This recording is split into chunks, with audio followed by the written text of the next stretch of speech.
नमस्कार, राष्ट्रबोध से मैं पवन केसवानी। आज फिर एक बार ग्राउंड रिपोर्टिंग के दौरान चुनौतियों का सामना करना पड़ा। ये टूटी हुई घड़ी और ईंटें इस बात के गवाह हैं कि पत्रकारिता पर एक बार फिर हमला हुआ है। ग्राउंड रिपोर्टिंग के दौरान मेरे सर को निशाना बनाकर मुझे मारने की कोशिश की गई। ये घड़ी मेरी उसी दौरान टूट गई और इसी ईंटे से हमला किया गया था। लंबी पत्रकारिता में कई ऐसे अनुभव आए। लैंड जिहाद की खबर को कवर करने में ग्राउंड जीरो पर गया था। सैलानी वाले मजार का वो स्थल जिसे मैंने पहले भी दिखाया था। अगस्त 2024 की एक खबर थी हमारी। उसके बाद मुझे खुशी इस बात की है कि 9 सितंबर 2024 को जब वो अवैध कब्जा जमींदोज किया गया तो उसके बाद लैंड जिहाद की खबर की असल सूरत हमने दिखाई कि भिलाई में कितने व्यापक पैमाने पर लैंड जिहाद हो रहा है। एक बार फिर मेरा इसलिए वहां जाना हुआ क्योंकि 7 नवंबर 2025 का एक आदेश निकला था कि इस तारीख को अतिरिक्त न्यायालय तहसीलदार भिलाई के द्वारा वक्फ बोर्ड के सदस्य शेख बाबर को कोई जगह सौंपनी थी। इसी की ग्राउंड रिपोर्टिंग करने में वहां गया था। इस कॉपी को मैं आपको दिखा रहा हूं। इसके बाद वहां जो नज़ारा था इस पर आप गौर करें कि आखिर क्या था माजरा। नमस्कार, राष्ट्रबोध से मैं पवन केसवानी।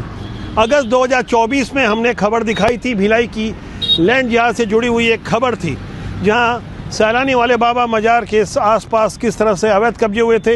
ये जो आप चूना मार्किंग देख रहे हैं, यहाँ कभी कॉम्प्लेक्स हुआ करता था जिसे हमने दिखाया था। आज जमींदोज हो चुका है।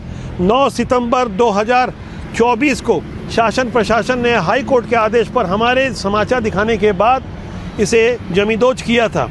उसके बाद कानूनी प्रक्रिया आगे बढ़ती गई और ऐसा माना गया कि शासन ने अपना काम पूरी ईमानदारी से नहीं किया। कुछ अवैध कब्जे छोड़ दिए गए। आज 6 नवंबर की तारीख है और 7 नवंबर की तारीख के लिए एक आदेश जारी हुआ है जिला प्रशासन दुर्ग की ओर से। शेख बाबर के पक्ष में एक फैसला हुआ है। वही शेख बाबर जिसका मैंने अगस्त 2024 में इंटरव्यू किया था और जिसके बाद शासन प्रशासन को यहाँ इस जगह से अवैध कब्जा हटाना पड़ा। तो 7 नवंबर की तारीख में शेख बाबर के लिए एक आदेश जारी हुआ है। पीछे आप जो मैंने देख रहे हैं, हजरत बाबा सैयद शाह सैलानी रहमतुल्लाह अलैह नामक ये जो स्थल है, ये जो इनका मजहबी स्थल है, धार्मिक स्थल है, इस स्थल पर कब्जे की लड़ाई चल रही है।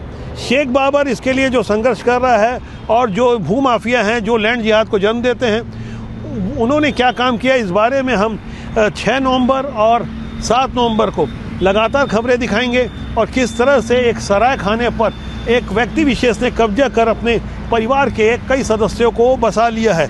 ये लैंड जिहाद की खबर हम लगातार दिखाते इसलिए रहे हैं ताकि शासन प्रशासन जागे और सोया हुआ समाज भी जागे कि आने वाले दिनों में हमें किस तरह से जागरूक रहना होगा। यहाँ से हम शेख बाबर के पास चलते हैं और समझने की कोशिश करते हैं शेख बाबर आखिर किस तरह से लड़ाई लड़ रहे हैं। शेख बाबर से मुलाकात से पहले ये मैं आपको ज़मीनी हकीकत दिखा रहा हूँ कि किस तरह से यहाँ ज़मीनी हालात। अंदर कैसे घुसा तो छोड़ के जल्दी बुला बुला बुला बुला बुला बुला बुला गाड़ी चला गाड़ी चला गाड़ी चला गाड़ी चला गाड़ी चला गाड़ी चला गाड़ी चला गाड़ी चला कैसे घुसा गाड़ी चला गाड़ी चला गाड़ी चला गाड़ी चला गाड़ी भाग भाग भाग गाड़ी चला। शूटिंग क्या नहीं किया, क्यों नहीं किया? जल्दी जल्दी। इस वीडियो में आपको नगर निगम की गाड़ी नजर आ रही होगी। दरअसल नगर निगम भी अपनी कार्रवाई करने वहां पहुंचा था। ग्राउंड जीरो पर हम पहुंचे थे। मैं मुख्य सड़क पर था, यानी विवादित स्थल तक मैंने प्रवेश भी नहीं किया था। दूर से खड़े होकर मुख्य मार्ग से मैं वो रिपोर्टिंग कर रहा था। मेरे साथ मेरे कैमरा सहयोगी राकेश साहू मौके पर मौजूद थे, जो उस वक्त कैमरे के बाद कार की स्टीयरिंग भी संभाल रहे थे। मेरे ठीक बगल में बैठे थे। जिस वक्त वो हमला हुआ था मैं उसके बगल वाली सीट पर था। मेरे तरफ की खिड़की खुली हुई थी। राकेश साहू बताएंगे आपको उस दौरान हुआ क्या था और मौजूदा हालात में एक पत्रकार और पत्रकारिता पर जब हमला होता है तो यहाँ पत्रकारिता की आगे की राह कितनी ज्यादा चुनौतीपूर्ण हो जाती है। भाई राकेश साहू जी, आप बताइए उस वक्त कैसे हालात थे, क्या महसूस कर पा रहे थे? वहाँ का दृश्य बहुत खतरनाक था। चारों तरफ से गाड़ी को आदमी लोग वहाँ के घेर लिए थे।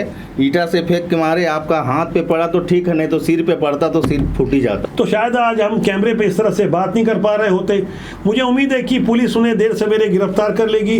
राकेश हर मौके पर मेरे साथ हमकदम रहा है। वो हालात बड़े विषम थे। राकेश ने वहाँ बहुत समझदारी का परिचय दिया। गाड़ी को उसने रिवर्स किया क्योंकि गाड़ी के चारों तरफ से 5-6 लैंड जिहादी हमें घेर चुके थे। आसपास ढेर सारा मलमा इकट्ठा हो चुका था, ढेर सारे पत्थर थे। वही रास्ते से गुजरने वाले रतन शर्मा ने भी उस दृश्य को देखा था। भाई रतन जी, आपका स्वागत है। नमस्कार। आप मुझे बताइए कि आपने क्या देखा उस वक्त। मैं छावनी की तरफ से नगर निगम जा रहा था।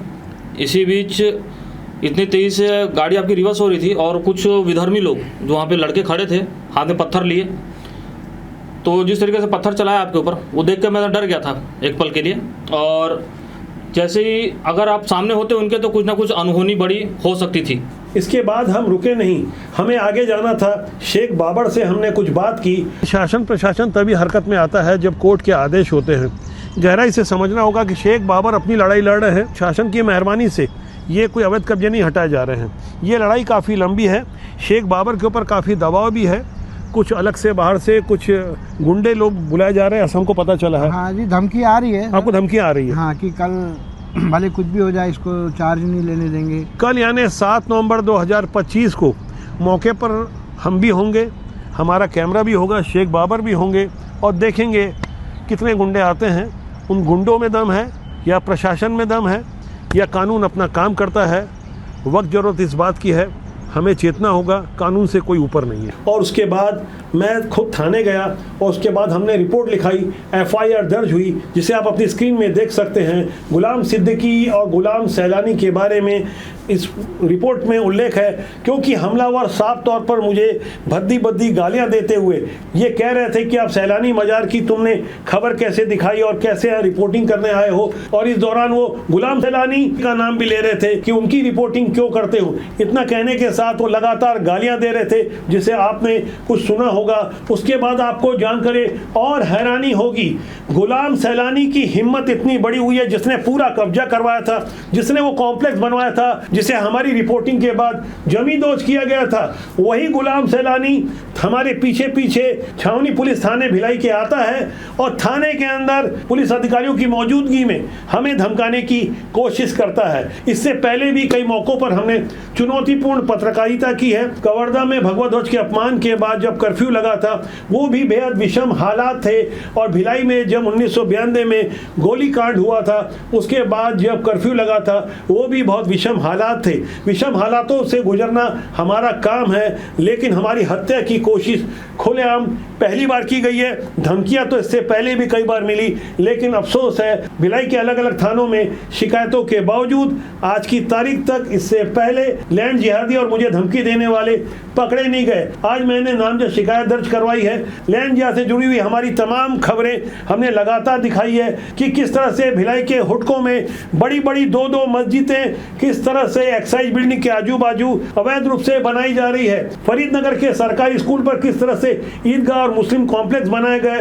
भिलाई के नगर घड़ी चौक में, चौक की बात कर रहा हूँ, घड़ी चौक की, जो उसका हृदय स्तर होता है, वहां पर एक चबूतरा बनाकर उसे मजार बताया जा रहा है और बाकायदा एक पूरी सर्विस लेन यानी रोड पर कब्जा कर दिया गया है। भिलाई के सेक्टर 6 के सड़क 35 और 36 में तो मकबरा, मजार और मदरसा बनाया गया है, तालाब तक बना दिया गया है। बाहर से आए हुए कुछ अज्ञात संदिग्ध किस्म के लोग वहां रहते हैं। इन्हीं खबरों को हमने लगातार दिखाया है। शासन प्रशासन को आगाह करने की कोशिश की गई है कि सरकारी जमीनों पर किस तरह से लैंड जिहाद हो रहा है। हमारी ऐसी खबरों से हमें हतोत्साहित करने की एक और नाकाम कोशिश की गई है।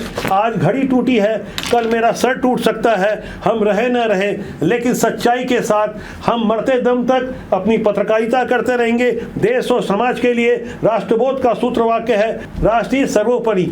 बेहद विषम हालातों में ढेर सारे लोगों ने हमें साथ दिया, प्यार दिया, उनका आभार। खासकर गृह मंत्री विजय शर्मा जी का आभार, जिन्होंने हमारा कुशल क्षेम जाना। लगातार अनेक लोगों का हमें साथ मिल रहा है। यहाँ तक मुस्लिम वर्ग से जुड़े हुए कुछ लोगों ने भी हमारा कुशल क्षेम जानने की कोशिश की। आप सभी का बहुत बहुत आभार। बहुत जल्दी आपसे एक नई रिपोर्टिंग के साथ फिर मुलाकात होगी। आपका प्यार यूं ही मिलता रहे। आपसे आग्रह है कि चैनल को देखें, प्यार करें, सब्सक्राइब करें, ताकि हमारा और आपका साथ मजबूती से बना रहे। नमस्कार।